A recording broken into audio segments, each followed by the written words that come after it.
Buenos días, son las 7 en punto de la mañana, las 6 en las Islas Canarias. Reciban un saludo de Rosana Laviada en nombre de todo el equipo que hace posible Es la Mañana de Federico en Es Radio en este miércoles 5 de noviembre. Hoy es el día de Santa Bertila. No sé si habrá muchas Bertilas en nuestro país, en España, pero si las hay y si son miembros del Club de Libertad Digital, muchas felicidades a todas ellas.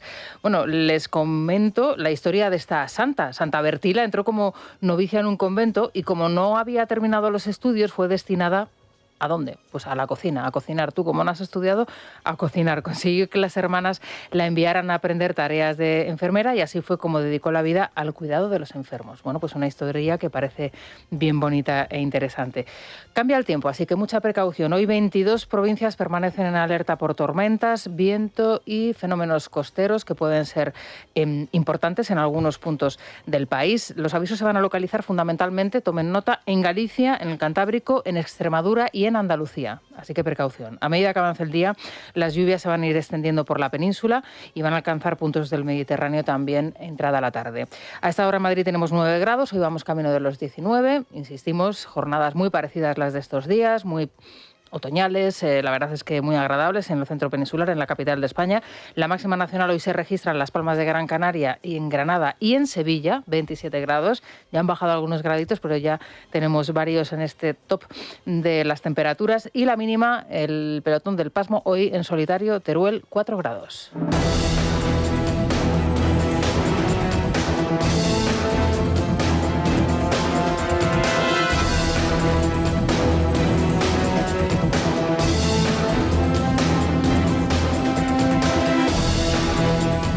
Bien, estamos narrándoles desde el pasado lunes unas jornadas informativas muy aceleradas, con muchísimas cuestiones que tenemos sobre la mesa. De portada podríamos decir que la elección de la noticia de apertura es complicada porque todas ellas retratan la gravedad de la situación que se vive en España. En las últimas 24 horas, si me permiten que sea muy escueta, han quedado claras dos cosas. Que el ministro Ángel Víctor Torres se movía en la trama corrupta que lideraba Aldama como pez en el agua. La relación entre el expresidente canario, actual ministro, era tan estrecha con Koldo García Izaguirre que este llegó a convertirse en una especie de consejero, de consiglieri para Torres, que llegaba incluso a preguntarle si veía conveniente reunirse con el presidente del gobierno. Koldo, la orden del consejero se firmó el martes por la tarde de ingreso. Cierto que eso luego pasa al Tesoro, que es Hacienda, y el Tesoro ingresa los días 20 y los días 5. Pero ya ha dado orden Antonio, supongo que Blas no lo sabía, de que se pague con carácter inmediato. Ya lo sabe también el viceconsejero de Hacienda, ¿vale? Ángel, agradezco en el alma tu implicación personal y otra cosa no, pero te doy mi palabra de que me vas a tener para lo que te salga de los cojones. Y eso sí que cumplo, ¿vale? Un abrazo. Bueno, ¿en qué momento, y es esta la primera cuestión que les lanzo y que les quiero plantear, un portero de discoteca, de puticlub, acaba teniendo acceso directo a todos los ministros del Gobierno de España, a todos los ministerios del Gobierno de España, y esto lo normalizamos en una sociedad como la española, en donde parece ser que esto es una situación habitual, normal y que puede tener incluso hasta una justificación por el interés general, decía ayer Ángel Víctor Torres, al que le van a escuchar próximamente. ¿En qué punto hemos normalizado que este tipo de personajes se puedan introducir en el Gobierno de España, se puedan introducir en todos los ministerios y sean los consejeros, los asesores, las personas sobre las que descargan los ministros del Gobierno?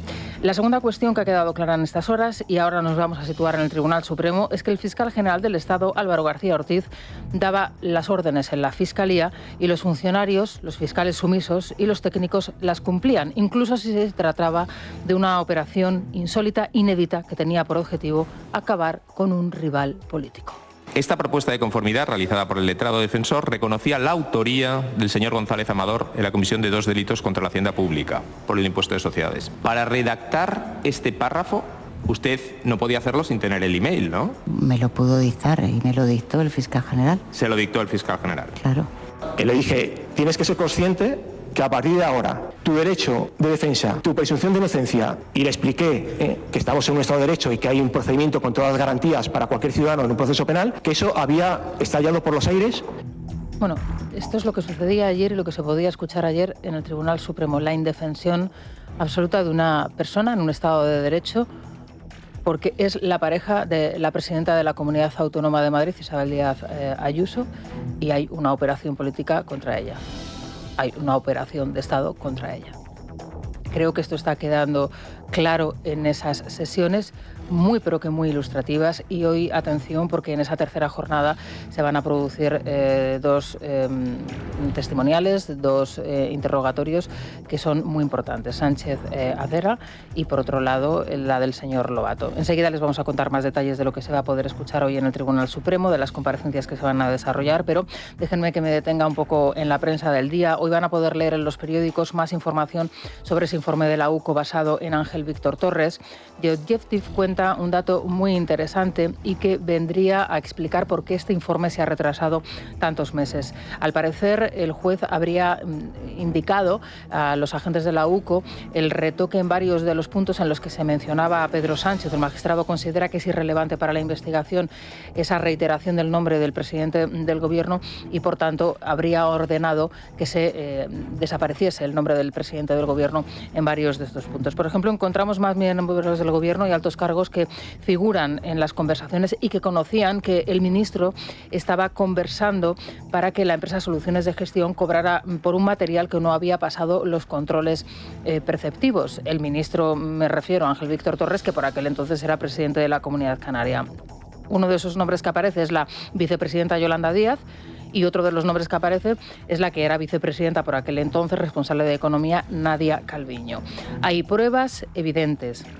Hay testimonios que lo confirman, que el ministro Ángel Víctor Torres negoció con la trama corrupta para que ésta cobrara, a pesar de que el material adquirido no cumplía los requisitos de sanidad. Estamos hablando de las famosas mascarillas, y que este pretendía implicar en la compra de otro tipo de material sanitario a través de otras empresas señaladas en la trama, tanto a Illa, al ministro Illa, como al presidente del Gobierno, Pedro Sánchez. Coldo. La orden del consejero se firmó el martes por la tarde de ingreso. Cierto que eso luego pasa al Tesoro, que es Hacienda, y el Tesoro ingresa los días 20 y los días 5. Pero ya ha dado orden, Antonio, supongo que Blas no lo sabía, de que se pague con carácter inmediato. Ya lo sabe también el viceconsejero de Hacienda, ¿vale?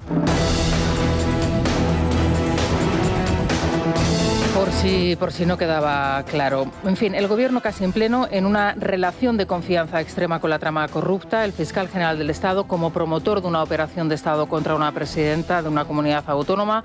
¿Qué nos queda por ver? Es la pregunta que uno se plantea. Sinceramente, no sé qué es más grave, si los hechos en sí o la cobertura total a los sucesivos implicados, que viene a confirmar que todos lo estaban. Silvia Ribeiro, Vanessa Vallecillo, muy buenos días. Buenos días, Rosana. El Gobierno cierra filas en torno al ministro Ángel Víctor Torres. La primera en hacerlo fue la ministra portavoz, Pilar Alegría, que tras el Consejo de Ministros llegó a asegurar que el informe deja claro que las acusaciones contra Torres eran todas falsas. Horas después era el propio ministro quien comparecía. Advertía que demandará a Aldama porque ni hay pisos en Atocha, ni prostitutas, ni refinerías en Aruca. Y este es un dato que sorprende porque nunca en las acusaciones del comisionista se habló del municipio donde se ubicarían. Se concluye que en ninguna de sus páginas hay comisiones que yo haya solicitado ni nadie del Gobierno de Canarias. No hay mordidas por parte de quien les habla y tampoco el Gobierno de Canarias. No hay pisos en Atocha. No hay mujeres explotadas sexualmente, no hay refinerías en Canarias que yo quisiera introducir de manera anormal o ilegal, no hay nada que tenga que ver con mi etapa en la alcaldía de Aruca, es decir, no hay nada. Bueno, pues fíjense ustedes ese pequeño lapsus que habría podido tener el ministro Ángel Víctor Torres cuando menciona precisamente el municipio de Arucas al relacionarlo con las refinerías. Esos problemas de sonido estuvieron presentes durante toda la rueda de prensa, toda la intervención que hizo, toda la declaración que hizo el ministro, y realmente, bueno, pues introducían algo más de tensión y de incomodidad en la expresión, como habrán podido comprobar, del propio ministro. Pero si escuchan esos ruidos, no es porque nuestro sonido sea malo, sino porque ya lo era de origen, y la verdad es que hubo algún momento de cierta tensión más allá de las circunstancias, bueno, pues verdaderamente graves que llevaban a esa intervención. Cuenta hoy El Debate que Pedro Sánchez reunió hace 5 meses a Ángel Víctor Torres en la Moncloa para preguntarle si sospechaba del cobro de comisiones en Canarias, si podía poner, vamos a decirlo así claramente, la mano en el fuego por todas aquellas personas que formaban parte de su gobierno cuando él era presidente canario. Bueno, según cuenta Alejandro Entrambas-Aguas, y hoy nos va a acompañar en la tertulia, el expresidente de Canarias no pudo descartarlo. Es decir, que no lo tenía todo claro. Es curioso porque fue el propio Torres quien pretendía implicar también a Pedro Sánchez en uno de estos negocios. El ministro Ángel Víctor Torres quería desbloquear la entrada de turistas en Canarias, pero contaba con las reticencias del ministro de Sanidad, Salvador Illa. Es entonces cuando, con Koldo, el presidente del archipiélago se desahoga, se compara con Paje y Lambán y amenaza con dejarlo todo. Habla con Koldo de un posible encuentro con Sánchez en Madrid para desbloquear la situación. Una reunión en la que estarían también presentes los ministros Ábalos e Illa y el propio presidente del gobierno. Es entonces cuando Koldo le propone a Torres un nuevo negocio con dispositivos PCR. Presidente, Ángel, perdona que te moleste. Solamente 2 cosas. Bueno, la primera es que ya han cobrado los 5 millones, ya los tienen en cuenta ahora mismo a las 9 de la mañana cargados. La segunda, que solo les quedan los 200-300 que llamaré Antonio a lo largo de la mañana. Y hay una tercera, la cual es unos laboratorios que se llaman Megalab, que están totalmente introducidos en Canarias. Se les ha ocurrido una idea de un protocolo con PCR, ¿vale?, que es muy interesante. Estuvimos hablando con ellos, transporte, también el jefe de gabinete, tiene conocimiento el ministro, y me gustaría trasladártelo porque se podría hacer el primer vuelo seguro, ¿vale?, que creo que interesaría muchísimo a Canarias. Me gustaría comentártelo o que les recibieras para que te lo expliquen, porque creo que es cojonudo. Y bueno, opinamos todos lo mismo. Bueno, en este punto creo que es conveniente que volvamos otra vez a recapitular, porque claro, si uno cierra los ojos y escucha, podría estar presenciando o asistiendo a una conversación que mantiene un ministro en este momento, en aquel momento un presidente de una comunidad autónoma, con un jefe de gabinete, con un consejero, con un secretario de Estado. No. Está hablando con el jefe de la trama, con uno de los jefes de la trama, con un señor que cobraba de aldama precisamente por introducir estos negocios en las comunidades autónomas. Es decir, esto es una trama corrupta, este es el enlace que tenía Ábalos, y este señor, Koldo García Izaguirre, cuya procedencia ya la saben todos ustedes, cobraba de aldama. Es la mafia. Es la corrupción en pleno introducida en un gobierno autonómico.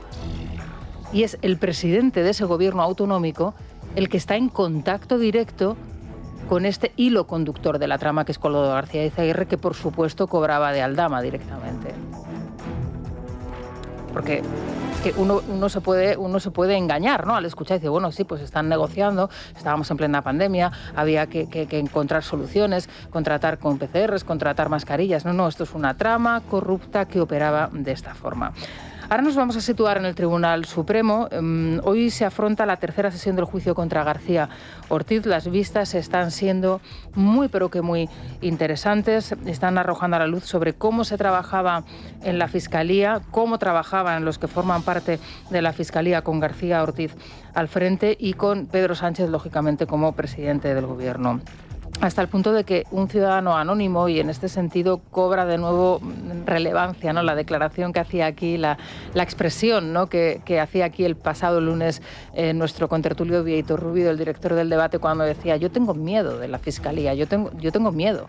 Claro, es que uno ve cómo se trabaja y realmente uno piensa que en un momento determinado de su vida puede estar indefenso ante determinadas situaciones en las que uno se puede ver. Esto es lo que ayer se reflejó en la declaración de González Amador, ese punto de indefensión en donde él es consciente de que se ha metido, digamos, en la boca del lobo por ser quien es, la pareja de Isabel Díaz Ayuso, y en donde su abogado, con absoluta sinceridad, le explica la situación en la que se encuentran y dicen: hasta aquí hemos llegado, esto ya es otra fase, a mí no me había pasado esto nunca, jamás. Y le advierte y le alerta de la situación en la que están, de indefensión, y la única posibilidad que le queda. Hoy de nuevo la jornada va a ser clave con las declaraciones de Juan Lobato, recordamos, el secretario general de los socialistas madrileños, a quien el partido pretende utilizar para filtrar los datos del informe contra González Amador en la Asamblea de Madrid y que, precavido, registra todo esto ante notario. Su negativa y los mensajes que recibe de Pilar Sánchez Acera, que también declara hoy. Ella era su número 2 y la persona que le hace llegar la filtración. El Partido Socialista la premaría, recordamos, después por ello,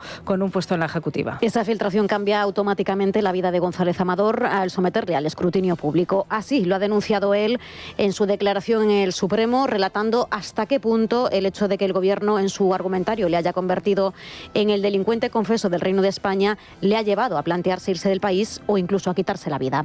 En su relato desvela cómo se entera por la prensa de que la Fiscalía ha presentado una denuncia contra él y asegura que nunca participó de la negociación. Es más, sus abogados le recomiendan conformarse y no pleitear para no perjudicar a su pareja.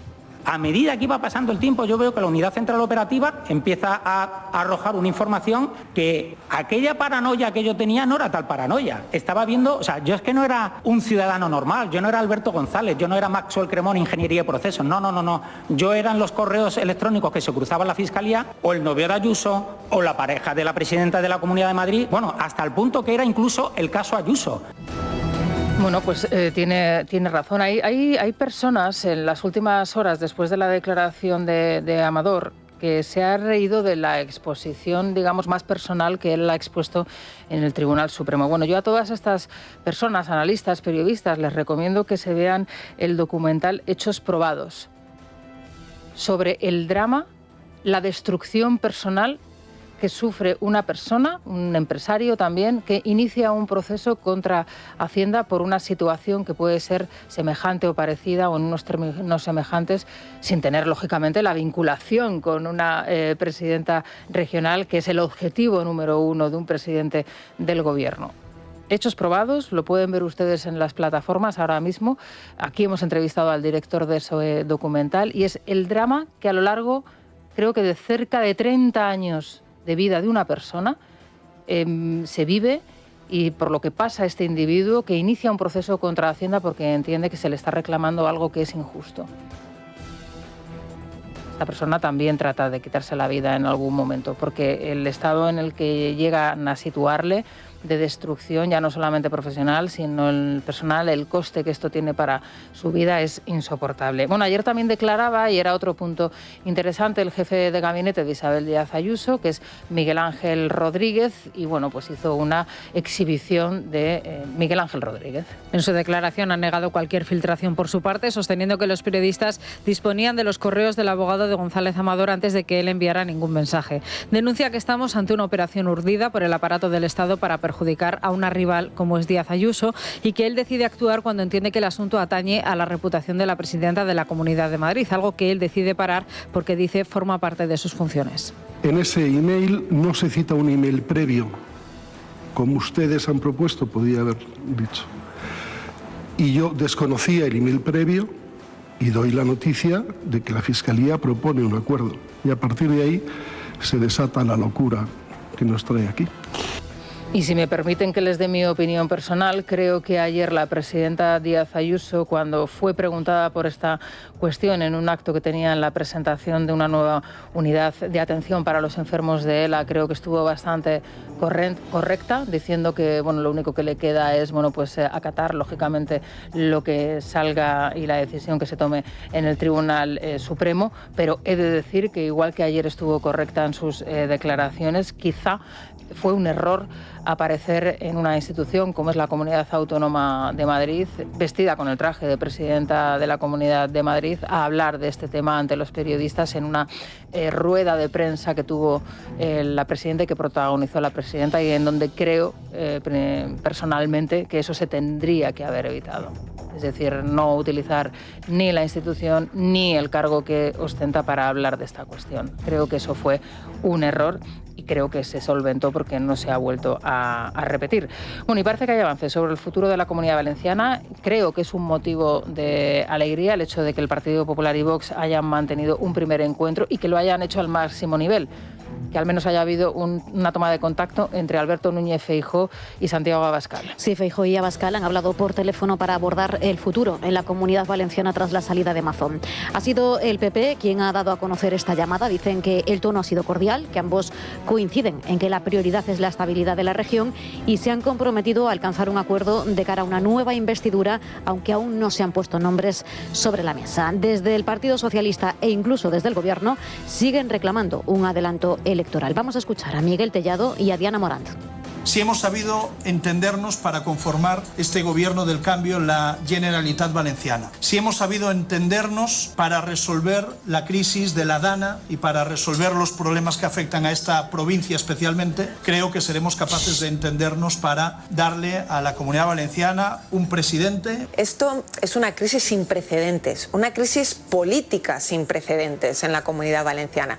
Y la mejor manera de resolver este tipo de encrucijadas es darle la voz al pueblo, es la democracia, que sea el pueblo quien elija quién va a pilotar, quién va a gobernar el futuro, la esperanza, que es lo que necesita la ciudadanía. Sobre esta cuestión y sobre otros temas, desde luego de cabecera, vamos a hablar a partir de las 9 en punto de la mañana con Miguel Tellado, con el secretario general del Partido Popular. A esta hora, a las 7:20, despegamos con Iberia. Luis Díaz, RadarBot, sí, esa palabra que tanto nos gusta. Nos encanta, es una aplicación 100% española que nos avisa de todos los radares fijos de tramo con la velocidad media, puntos negros, de todo, entre impuestos, gasolina, seguros y peajes. Conducir ya es bastante caro como para que encima te frían a multas por un despiste. Por eso yo uso RadarBot, sabiendo que mis viajes son más tranquilos porque no me los va a amargar una multa. Si tú tampoco quieres volver con una multa de recuerdo, descárgate gratis en RadarBot desde la tienda de aplicaciones. ¿Y cómo se circula hasta ahora por las calles de Madrid? Pues ya tenemos retenciones en el sur de la M30 y en el puente de Ventas, en el centro de la capital, tráfico lento en Plaza de España, sentido Gran Vía, Paseo de Recoletos, Glorieta de Embajadores, también complicaciones en la Plaza de Manuel Becerra, en Avenida de América, en la calle O'Donnell con Doctor Esquerdo y en la entrada por la zona norte entre Castellana y Plaza de Castilla. ¿Cómo se circula por el resto de carreteras españolas? DGT, Alba Aritz, muy buenos días. Buenos días. En este momento estamos pendientes de un siniestro que complica en Málaga la A7 en Chilches, dirección a la capital malacitana. Al margen de este alcance encontramos circulación lenta en la entrada a Madrid por la 2 en Torrejón de Ardoz y Alcalá de Henares, la 4 en Butarque y Valdemoro, la 42 en Parla y en Getafe, la 5 en Alcorcón y la 6 en Majadahonda y en Toledo, en la 42 en Illescas, sentido a la capital madrileña. Y por último encontrarán tráfico irregular en el Levante, concretamente en Barcelona en el acceso por la C58 en Moncada y por la 2 y la P23 en Molins de Rey, y en Valencia en la entrada por la CV35 en Paterna.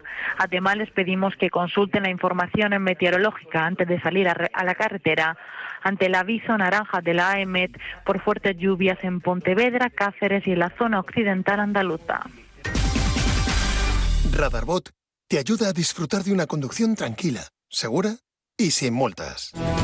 Son las 7:32 de la mañana, 6:32 en Canarias. Continúan escuchando Es la Mañana de Federico en Es Radio y continuamos teniendo información y obteniendo datos de ese informe dedicado a Ángel Víctor Torres de la UCO, elaborado por la UCO. Un informe que, según cuentan hoy en la prensa digital, en concreto de Objective, se retrasó varios meses porque el propio juez había ordenado que se borrase el nombre de Pedro Sánchez en varios de esos capítulos, al entender que el presidente del Gobierno aparecía nombrado de manera reiterada en esas conversaciones interceptadas entre Ángel Víctor Torres y varios miembros de la trama, especialmente Koldo García Izaguirre, y no aportaba nada a esa investigación según los primeros argumentos dados por el propio juez. Con Sergio Heras y con Luis Díaz vamos a contarles más datos, más nombres y más audios que hemos conocido en las últimas horas. Y atención, porque uno de ellos, he de decir que no me sorprende, pero bueno, ahí está el nombre de Reyes Maroto. Sergio. Un nuevo audio de Aldama evidencia su cercanía con Reyes Maroto. Tal y como publica The Objective, el sonido es de septiembre del año 2020, pocos meses después de la gran primera ola del coronavirus y cuando Maroto era ministra de Industria, Turismo y Comercio. En él, el empresario de la trama menciona que tendrá una buena oportunidad de empujar un poco más a la exministra durante un viaje a Georgia en el que iban a coincidir. Ese consejo lo recibe de Koldo García. El audio lo envía Aldama al grupo de WhatsApp que compartía con sus socios de la trama. Reyes Maroto es la que viene con nosotros a Georgia, con lo cual lo que me ha dicho ahora que es una muy buena oportunidad de estar con ella, para que empuje todavía más. Para que ustedes se hagan la idea, son estos viajes que hacía Aldama, como por ejemplo el que hizo a San Petersburgo y en el que también estaba la mujer del presidente del gobierno, Begoña Gómez. Reyes Maroto es otra de las exministras que pasó por esa comisión del Senado, y sería interesante conocer y revisar y volver otra vez a repasar su intervención. También era uno de los departamentos de su ministerio que recibía a Koldo García Izaguirre, con la alfombra roja. De nuevo vuelvo otra vez a situarles en el punto de partida. Koldo García Izaguirre, ese portero de prostíbulo que va directamente al ministerio que dirige, en este caso, el señor Ábalos, y que es la correa de transmisión con Aldama y al mismo tiempo con las diferentes administraciones públicas, cobrando un salario mensual del comisionista, del señor Aldama, a cambio de esos contratos que se conseguían. Bueno, pues ayer Aldama habló y contestó a las declaraciones de Ángel Víctor Torres. Sí, Víctor de Aldama ha respondido al ministro Ángel Víctor Torres tras la amenaza de demandarle, señalando que la UCO ha confirmado todo lo que ha ido contando durante este año. El comisionista se ratifica en sus acusaciones e insiste en el piso de Atocha y en los encuentros con prostitutas. Aldama acusa al ministro de mentir. Todas las veces que venías a Madrid, ¿para qué venías a Madrid? ¿Por qué te interesaba tanto estar con Ábalos? ¿Por qué le pedías tanto a Koldo que te hiciera reuniones con Ábalos, que te metiera en la reunión con Delsi? No sé, tendrás que dar explicaciones de muchísimas cosas que no has dado y que sigues mintiendo, porque te encanta mentir. Bueno, la mentira es algo, desde luego, que está presente y es constante en los miembros de este Ejecutivo. Hoy, por cierto, a partir de las 9 vamos a hablar con el secretario general del Partido Popular, Miguel Tellado, y una de las cuestiones que le debo hacer es si realmente el Partido Popular va a iniciar algún tipo de proceso penal contra todos aquellos miembros del Gobierno que han mentido en sede parlamentaria. Entre ellos, Ángel Víctor Torres, en esa comisión de investigación que se desarrolla por la trama Mascarillas, por el caso Koldo en el Senado, y que se habría demostrado que sí. Ángel Víctor Torres ya ha comparecido varias veces en esa comisión y, como les demostramos ayer con el no me consta, no me consta, no me consta, en ese juego de palabras, en esa expresión tan extendida dentro del Gobierno, bueno, pues Ángel Víctor Torres es una de las personas que mintió en el Senado, como ayer quedó demostrado. Nos situamos en el Tribunal Supremo. Yo les decía anteriormente que hoy va a ser una jornada importante. La testifical que tengan que hacer tanto la señora Acera como Juan Lobato son aquellas personas que estaban en la Asamblea de Madrid, en la oposición, en el Gobierno regional de Madrid, y que pretendían utilizar a Lobato para que en esos plenos que se desarrollan los jueves en la Asamblea de Madrid le sacasen el documento a la presidenta regional en directo, en plena sesión de control. Bueno, finalmente, como Lobato veía por dónde podía ir el asunto y, bueno, realmente le podían acusar a él de tener y de haber recibido esa filtración directamente, se fue a un notario, allí lo presentó y presentó una serie de preguntas y de cuestiones importantes que al final acabarían con Lobato fuera del cargo que ocupaba en ese momento. Isabel Díaz Ayuso fue preguntada ayer por el desarrollo de este juicio, por el desarrollo de esta vista, y esto es lo que dijo la presidenta regional. Isabel Díaz Ayuso pide respeto al proceso judicial contra el fiscal general del Estado. Este martes ha comparecido su jefe de gabinete, Miguel Ángel Rodríguez.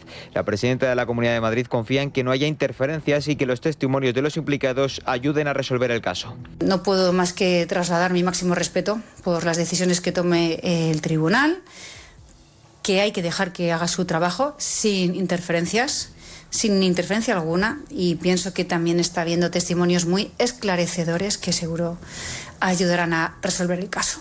Ortega Smith ha difundido un mensaje en redes sociales tras ser cesado en la portavocía adjunta del Congreso, señalando que el partido no se puede olvidar de dónde viene y para qué nacieron. Un mensaje acompañado con imágenes de dirigentes también apartados por Abascal, como Espinosa de los Monteros y Rocío Monasterio. Desde el partido, la portavoz en la Cámara Baja resta importancia al asunto, aunque todo parece indicar que el apoyo de Ortega Smith a la plataforma de Espinosa de los Monteros ha podido causar un cierto malestar en la dirección nacional. Pepa Millán insiste en que este cambio es algo natural.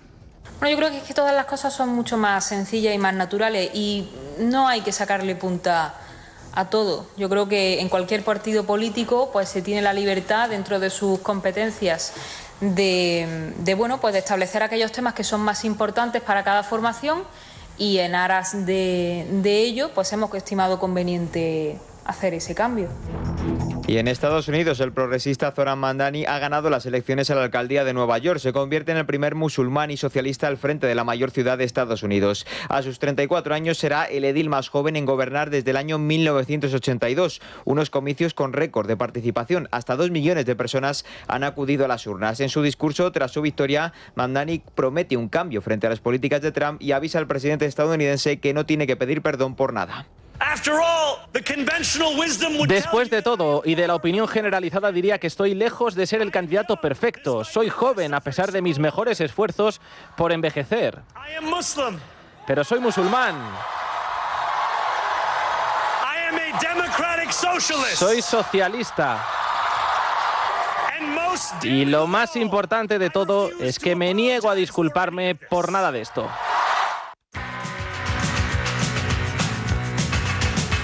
A las 7:39 nos vamos a la Mutua, Sergio. No sé si en general coger el coche os pasa a vosotros que es comerse un atasco. A veces da igual a donde vayas, al trabajo atasco, al pueblo atasco, aunque igual al trabajo nosotros tan pronto no lo pillamos. Pero si fuera un poquito más tarde, algún compañero... Yo creo que coges el atasco directamente, en vez del coche el atasco, ¿no? Y también vacaciones, a la playa, atasco, en fin, que nos tienen contentos con el tráfico. Pues yo espero aún que haya seguros que tarden 2 horas en ir a por ti cuando, por ejemplo, te quedas tirado en mitad de la carretera. Así que yo lo tengo muy claro, es hora de irse a la Mutua y todos contentos. Y es que si te cambias a la Mutua, además de una gran asistencia, te bajan el precio de cualquiera de tus seguros, sea cual sea. Tan solo tienes que llamar al 91 555 55 55, 91 555 55 55, vete a la Mutua y todos contentos. Consulta las condiciones en Mutua.es.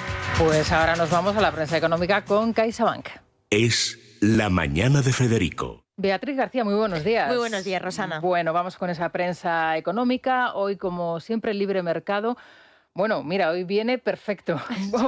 El modelo tributario español es un sistema depredador. Sí, pues este abogado, ha hablado Diego Sánchez de la Cruz con él, ha emprendido, ya sabemos, esta macrocausa contra Hacienda, pero bueno, también está reivindicando el maltrato de todos los contribuyentes, no solo de sus clientes, pero es que ya este despacho ha elevado a 450 el número de afectados por estas prácticas de Hacienda, por estos presuntos abusos cometidos por la agencia tributaria, y están documentando caso a caso. Han ido a Estados Unidos, han hablado con la administración de Trump y le han contado, bueno, pues los casos de sus clientes, sobre todo trasladarles toda la información que están recopilando en España, pero también, bueno, pues las prácticas de Hacienda, los ataques a la presunción de inocencia, sobre todo, los ataques a la protección de datos, cómo Hacienda fiscaliza todos nuestros movimientos y utiliza unas herramientas que son bastante dudosas a nivel judicial y que, por ejemplo, en Estados Unidos no serían permitidas, porque la presunción de inocencia está por encima. A la agencia tributaria ya sabes que primero es su palabra y luego tú demuestra que eres inocente. Si habla así de la Hacienda española, un modelo depredador, un modelo ilegal y un modelo completamente fuera de cualquier Estado de Derecho. Entonces, bueno, pues en Estados Unidos ya saben a qué atenerse con nosotros. Claro, y esto nos viene al hilo de la declaración que se está produciendo precisamente en el Tribunal Supremo contra González Amador, en donde, bueno, pues podríamos decir que es un caso, o podría ser un caso parecido, ¿no? Es decir, un señor que está en un proceso de negociación con Hacienda, en donde es él el que tiene que demostrar su inocencia, como muy bien has dicho, porque primero tú tienes que pagar, digamos, y luego ya tienes que demostrar tu inocencia. Yo lo decía antes, vea, hay gente que se reía, ¿no?, un poco de la declaración que había hecho este señor ante el Tribunal Supremo, ante el fiscal general del Estado, sobre su situación personal, la situación de su familia, el estado en el que se encuentra.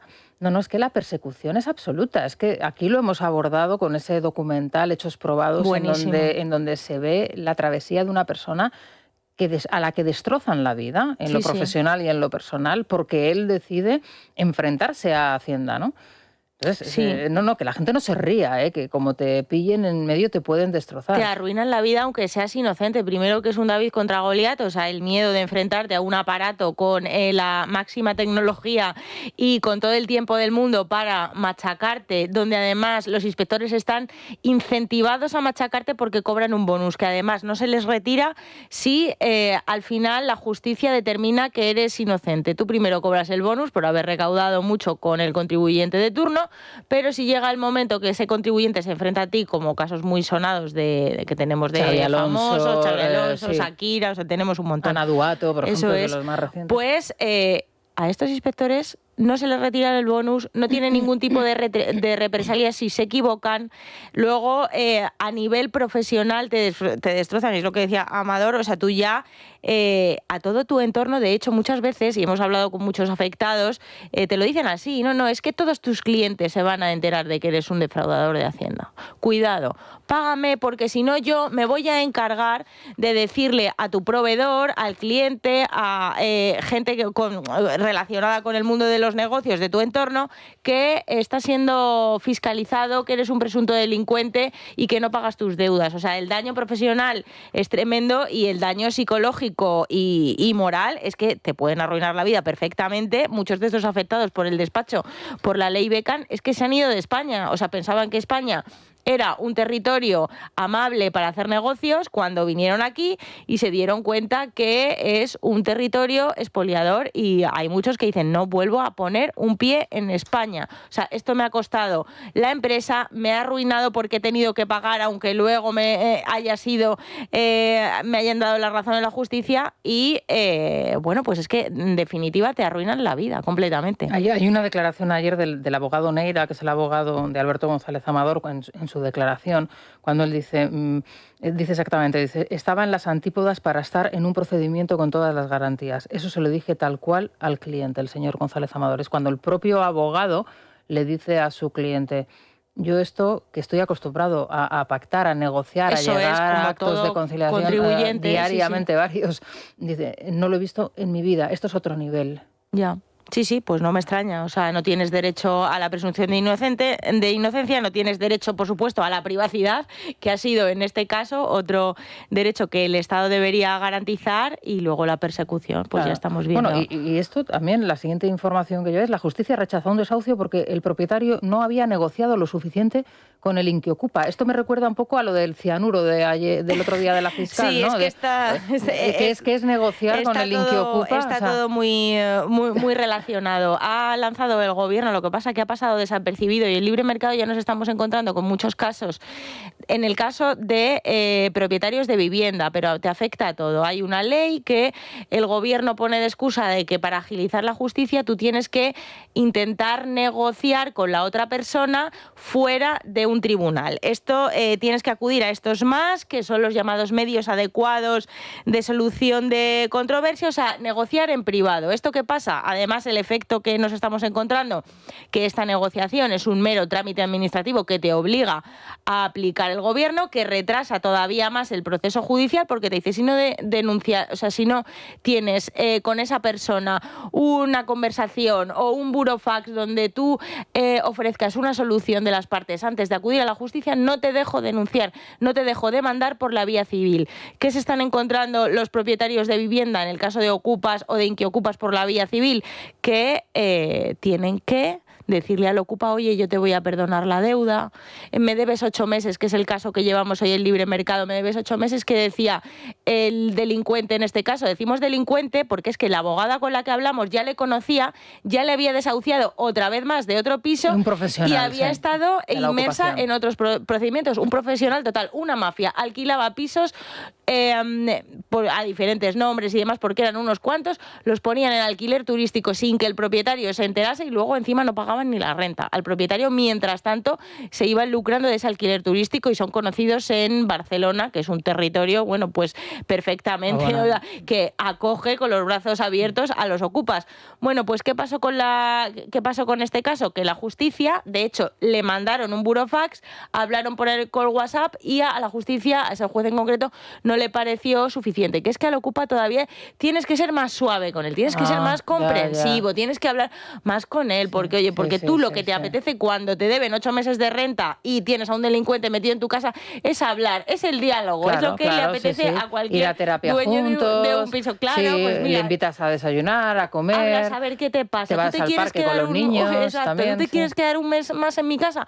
Venga, pues te lo pongo por escrito, tú quédate el tiempo que quieras. Bueno, pues la verdad que están escandalizados tanto los propietarios como los abogados con esta nueva imposición y no podemos más que denunciarlo, claro, o sea, porque está claro. No tiene ningún sentido. Bueno, ¿algún titular más que quieras destacar? Pues en materia de vivienda tenemos a Expansión y también a Cinco Días llevando a sus portadas noticias que se entienden muy bien juntas. Expansión lleva que los precios de la vivienda están en máximos históricos, ya estamos de media, bueno, pues en 2.555 euros el metro cuadrado de la vivienda, otro récord. Y en Cataluña, ¿qué están planeando? Bueno, pues lo que llaman la prohibición de vivienda especulativa, que no es más que comprarte un bien y destinarlo a lo que lo consideres oportuno, si es al alquiler, si es a la venta, si es a lo que sea. Entonces, ¿qué hemos aprendido de todo esto, de toda esta lección de los últimos años? Nada. Hemos aplicado medidas intervencionistas que han asfixiado la oferta y que lo que pasa ahora es un problema de escasez. Hay más demanda que oferta, o sea, primero de economía. En Cataluña, que son pioneros siempre en todo esto de las prohibiciones, pues ya están diciendo que no, que solo se va a poder comprar vivienda para vivir en ella. Es como si te dicen, pues no puedes comprar trigo, solo puedes destinar el trigo a hacer pan, no lo puedes destinar a hacer cerveza, o no puedes destinar la leche a hacer batido, solo la puedes destinar para el café. O sea, una cosa completamente absurda que rompe todavía más el mercado y que va a hacer que menos vivienda esté disponible para los ciudadanos. Porque fíjate, en el caso que contábamos del Ocupa de antes, este afectado tiene varios pisos en Cataluña y dice, los voy a vender todos, después de este sufrimiento que ha llevado con el MAS. No me extraña. Bueno, Bea, la verdad es que se te ponen los pelos de punta con todas las noticias que nos estás dejando y que hoy podemos leer en Libre Mercado y en el resto de la prensa. Muchas gracias. Nos vemos a las 9 con la apertura de la bolsa, a ver lo que nos cuentas. Ahora se van a quedar con las noticias locales, las de proximidad, las más próximas, y vamos a iniciar la tertulia con Francisco Maruenda, Alejandro Vara y también Alejandro entre ambas aguas. Hoy tenemos que hablar de muchas cuestiones, de mucha UCO, también de mucho Supremo. Va a ser una jornada importante y a partir de las 9, ya les adelanto, se lo vengo contando, vamos a tener a Miguel Tellado, al secretario general del Partido Popular, al que le vamos a preguntar, por supuesto, por lo sucedido en Valencia, por esa sustitución de Carlos Mazón y esa negociación con Vox, ese principio de acuerdo o al menos de acercamiento, vamos a llamarlo así, entre Feijóo y Abascal. Importante, noticia, por cierto, importante y que debería de ser una buena noticia y alegrarnos a todos. Veremos a ver en qué queda finalmente en unos instantes.